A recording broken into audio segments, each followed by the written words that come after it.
આ તરફ રાજકોટમાં ખરાબ રોડને લઈને કોંગ્રેસે વિરોધ કર્યો। નેશનલ હાઈવે પર ખાડાને લઈને વિરોધ કરવામાં આવ્યો। સરદાર બાગથી લઈને કલેક્ટર કચેરી સુધી એક રેલીનું આયોજન કરવામાં આવ્યું, જેમાં પાટાપિંડી કરીને કોંગ્રેસના કાર્યકરોએ વિરોધ કર્યો।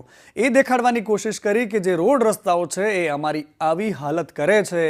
એ હાલત દર્શાવવા માટે કોંગ્રેસના નેતાઓએ સૂત્રોચ્ચાર સાથે આ પ્રકારે વિરોધ કર્યો।